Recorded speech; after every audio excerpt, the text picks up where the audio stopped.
Aconteceu hoje pela manhã a primeira reunião oficial do Lula com o Arthur Lira. Essa reunião aconteceu na casa do presidente da Câmara dos Deputados.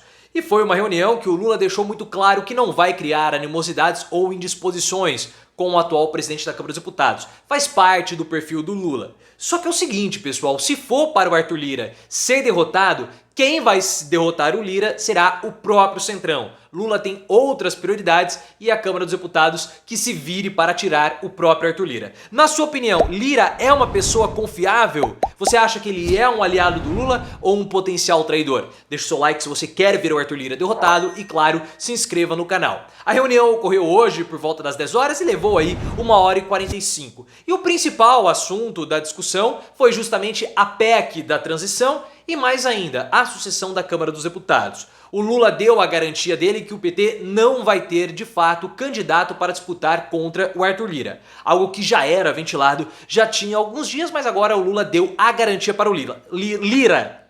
Até um trava-língua, né? Lula e Lira. Difícil falar, né? Mas isso tudo pode ser um problema para o Lira. Por quê, pessoal? Essa é a grande questão. O PT quer evitar um Eduardo Cunha 2.0.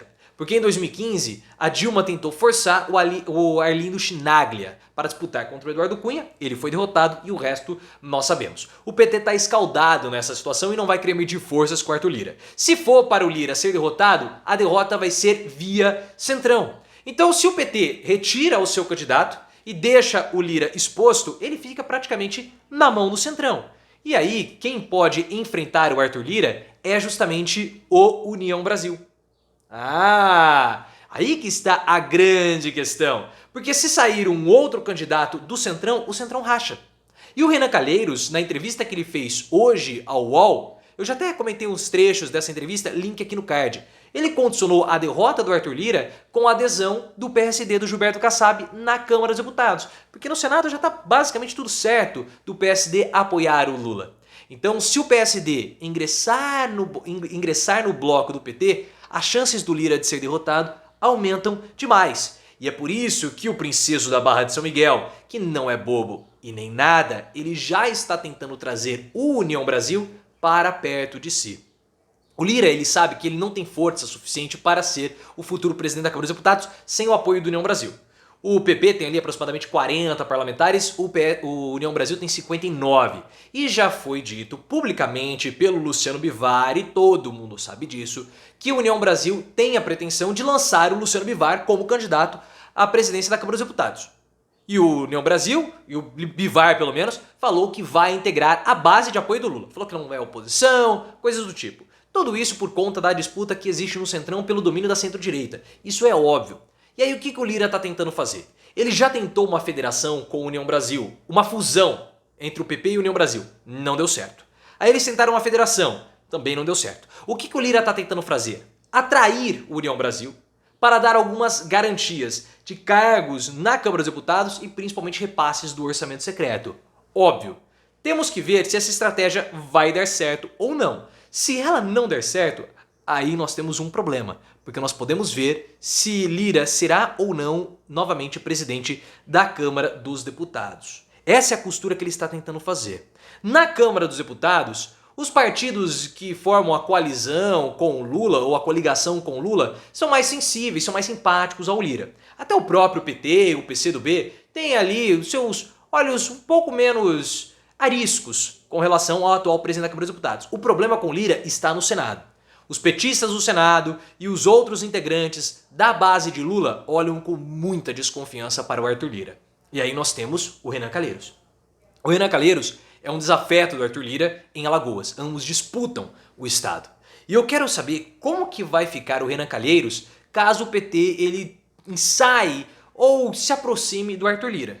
Porque não é bom ter Renan Calheiros como adversário e não é bom virar as costas para o Renan. Nós vimos o que aconteceu com o Bolsonaro. Bolsonaro quis isolar o Renan Calheiros, ao longo de 2 anos praticamente deu certo. Só que aí veio a CPI da pandemia e o Renan foi a grande estrela da CPI. Se não fosse Renan Calheiros, a CPI não teria sido do jeito que foi e Bolsonaro não teria sido desgastado como foi. Então a vitória de Lula contra Bolsonaro passa pela CPI e logicamente passa também pelo Renan Calheiros. Será que o Renan Calheiros vai ter as costas viradas pelo PT e pelo Lula?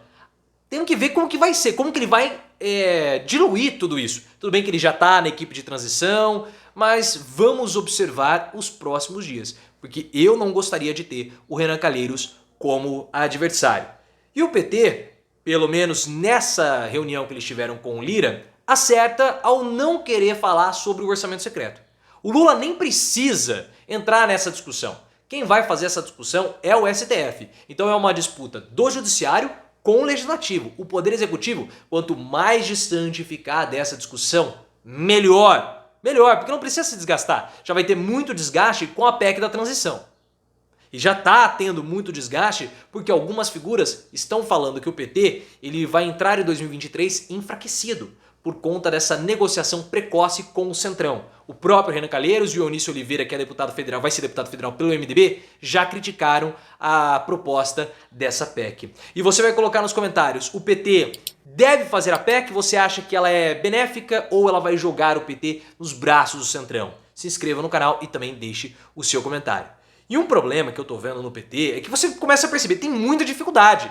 É o Arthur Lira, é o interesse do Renan Calheiros, é a PEC, é o Senado, é a disputa de fevereiro da presidência da Câmara dos Deputados. Então há uma grande dificuldade que não pode ser aumentada pelo próprio partido. Porque começou uma ciumeira entre ali os integrantes do PT com relação ao Alckmin que não cabe.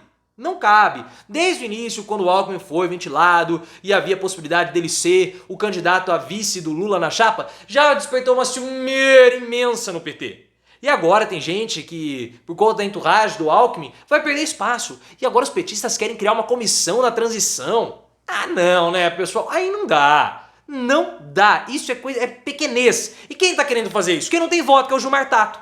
Gilmar Tato foi secretário dos transportes do governo Haddad, em São Paulo. Não tem voto. Ah, ele é de uma família tradicional. Não tem voto. É um ninguém dentro do partido. E aí eles estão atrapalhando o Lula. Olha a dificuldade que os petistas estão criando no momento decisivo. Se o PT não souber fazer essa transição direitinha, não agarrar, não acertar todas as arestas, entra enfraquecido em 2023. E os caras estão criando dificuldade. Porque essa PEC da transição, ela precisa sair. Por isso que o Lula sinalizou para o Arthur Lira, porque se a PEC não sair e os R$600 não cair logo em janeiro, o PT já entra com um desgaste na sua base que deu a vitória ao Lula, que é a base de ganha até 2 salários mínimos. Tem que ter esses R$600 já em janeiro. E essa PEC pode desgastar o PT antes mesmo do governo começar. Se não houver os R$600 em janeiro, há uma queda na popularidade do Lula. E essa PEC precisa ser aprovada, já que vai ser a alternativa, vai ser a PEC, ela precisa ser aprovada agora em novembro, porque caso contrário, não vai dar para empenhar o dinheiro em dezembro para o pagamento de R$600 em janeiro. Então, olha a dificuldade e os caras querendo discutir carguinho. Gilmar Tato vai ter voto. E aí você pode, coloca no comentário se você sabe quem é o Gilmar Tato, para ele achar que ele tá com toda essa bola aí. E as alternativas, você fala, mas as alternativas da PEC? As alternativas da PEC, elas não são tão seguras juridicamente. Poderia emitir uma MP ou tentar adotar a decisão do Supremo Tribunal Federal para manter ali a renda mínima que foi prometida pelo STF, que o Bolsonaro não implementou em 2021. O próprio Rodrigo Pacheco, presidente do Senado, acha que pela MP seria melhor, mais fácil para o Lula conseguir manter a manutenção ali, manter os R$600. Só que é uma situação complicada juridicamente. Então tem essa disputa, interesses do Senado com o PSD, Rodrigo Pacheco, tem o interesse também do Renan Calheiros, são muitos interesses porque vocês sabem muito bem que existe a disputa no Centrão pela centro-direita. Já falamos disso em vários vídeos e perceba que todas as análises do canal dessa disputa do futuro da presidência da Câmara dos Deputados passa por isso. Então é muito importante que você entenda esse vídeo que está aqui no card, porque se você não entender, você vai perder os desdobramentos e tudo que está em disputa, que é o domínio da centro-direita. E ninguém está falando isso nos outros canais, nem na mídia tradicional. E não entender isso é não conseguir compreender o que está acontecendo. Essa é uma variável importante de todas as análises.